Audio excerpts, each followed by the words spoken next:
Assalamualaikum warahmatullahi wabarakatuh. Kembali lagi pada mata pelajaran seni budaya, dan pada pertemuan kali ini kita akan membahas tentang materi tentang ragam medium seni rupa. Mungkin kalian akan bertanya-tanya, ragam medium seni rupa itu apa? Jadi ketika saya menjelaskan ini, saya juga sering kali bertanya kepada peserta didik juga seperti kalian. Misalnya kalau kita itu mau membuat karya seni, itu butuh apa saja sih? Nah, kebanyakan peserta didik itu menjawabnya seperti cat, lalu cat air, cat minyak, kemudian pensil, kemudian ada kanvas, lalu ada krayon, pastel, dan lain sebagainya. Ragam medium seni rupa itu yang dimaksud itu adalah benar, yaitu medium seni rupa merupakan segala bahan, alat, dan teknik yang digunakan untuk mewujudkan karya seni, yang dimana mediumnya ini nanti akan mempengaruhi hasil akhir karya, itu baik dari segi tekstur, warna, kekuatan, hingga maknanya itu memiliki macam-macam ciri khasnya. Nah, kalau saya contohkan, mungkin ketika saya ingin melukis sebuah mobil misal, medium yang saya gunakan pertama kali untuk sketsa atau sketching apa adalah menggunakan pensil terlebih dahulu sebelum saya nanti masuk ke pewarnaan dan lain sebagainya. Sketsanya ini terlihat sesuai apa yang jadi medium pertamanya menggunakan medium pensil. Kemudian lanjut ke tahap selanjutnya, yaitu tahap pewarnaan. Nah, di tahap ini saya bisa menggunakan banyak medium juga, contohnya bisa berupa cat air kalau ingin warnanya agak terlihat lebih light atau terlihat lebih pudar, atau bisa menggunakan cat minyak. Itu kan nanti hasilnya berbeda-beda tergantung segi warna, kekuatan warnanya, dan maknanya seperti apa, kayak gitu. Itu merupakan contoh dari pengertian medium seni rupa. Kemudian kita akan lanjut ke fungsi dari medium seni rupa. Yang pertama itu sebagai alat ekspresi. Jadi yang dimaksud medium sebagai alat ekspresi ini sebagai sarana seorang seniman itu untuk mengekspresikan atau menuangkan ide-ide dari pikirannya dan juga emosi, lalu gagasan kreatif itu nanti dituangkan dalam sebuah seni. Kemudian lanjut ke fungsi yang kedua, yaitu sebagai pembawa pesan. Jadi nanti ini medium berperan penting dalam menyampaikan pesan atau makna karya seni kepada penikmat. Jadi misalnya si seniman ingin menggunakan medium cat minyak sebagai bahan pewarnaannya ketika dia ingin melukis, karena dia ingin menyampaikan pesan bahwa dari warna-warna cat minyak itu nanti kan warnanya agak lebih cerah ya daripada warna-warna cat air. Nah, itu ingin melambangkan bahwa seninya ini memberikan pesan yang kuat. Lanjut ke fungsi ketiga, yaitu medium sebagai identitas karya. Yang dimaksud ini adalah seniman itu memiliki ciri khasnya tersendiri ketika dia misalnya ingin melukis ya atau menggambar.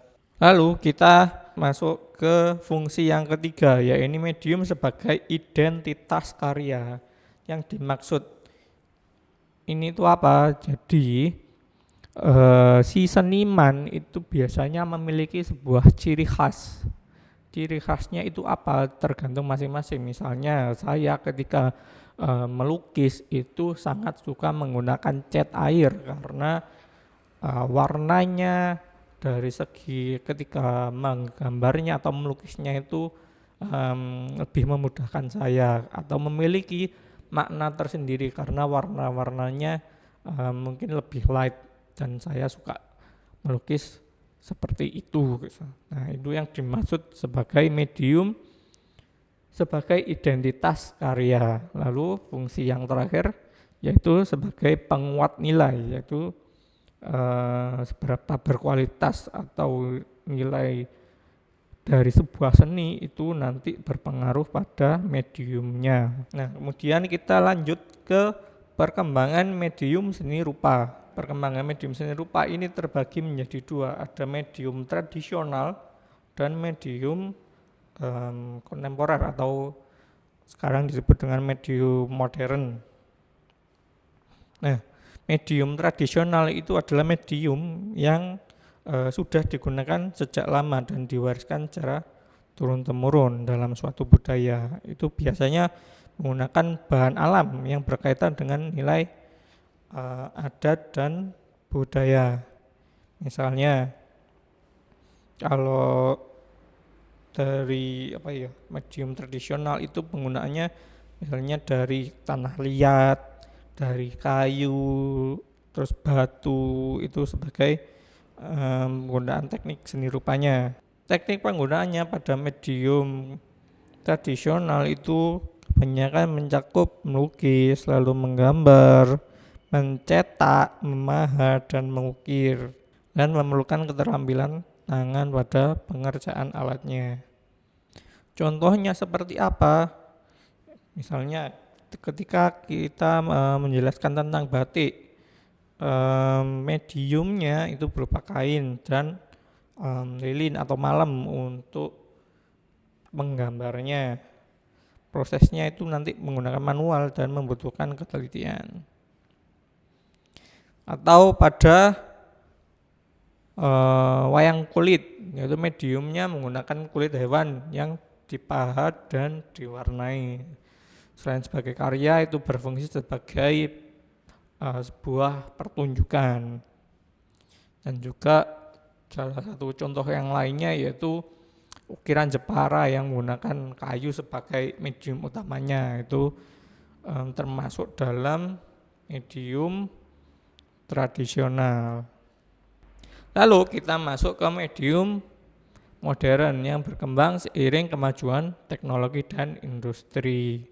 Nah, bahan-bahan yang digunakan itu berupa bahan pabrikan atau sintetis dan bisa juga itu berbasis digital.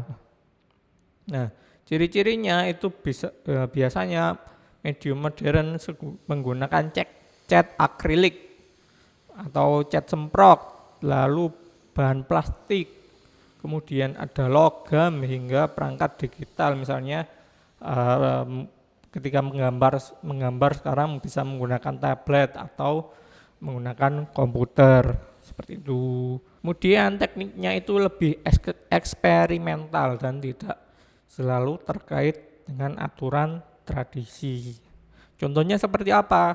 Contohnya dalam seni instalasi, itu seniman bisa menggunakan berbagai benda, misalnya apa?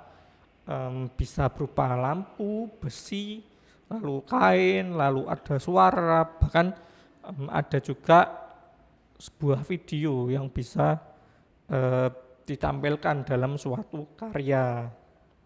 Nah, untuk seni, misalnya seni digital itu menggunakan perangkat komputer atau software desain itu sebagai medium utamanya. Misalnya kalau sekarang penggunaan yang sering digunakan itu berupa Canva. Misalnya kalian ingin membuat sebuah poster atau gambar gabungan. Ciri-ciri medium modern salah satunya adalah seni pop, yaitu banyaknya menggunakan teknik cetak atau warna-warna sing mencolok yang dipengaruhi budaya populer. Bagaimana perbandingan di antara medium tradisional dan modern? Itu gampangnya medium tradisional itu seperti resep makanan turun-temurun dari nenek. Sedangkan kalau medium modern itu seperti resep baru hasil eksperimen chef masa kini.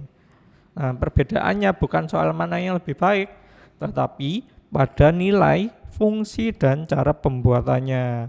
Jadi saya simpulkan bahwa medium adalah bahasa dalam seni rupa, atau cara kita memilih medium yang akan menentukan bagaimana pesan karya itu dapat tersampaikan baik secara tradisional maupun modern. Keduanya nanti merupakan bagian dari perkembangan seni yang akan terus hidup. Sekian untuk pertemuan kali ini. Wassalamualaikum warahmatullahi wabarakatuh.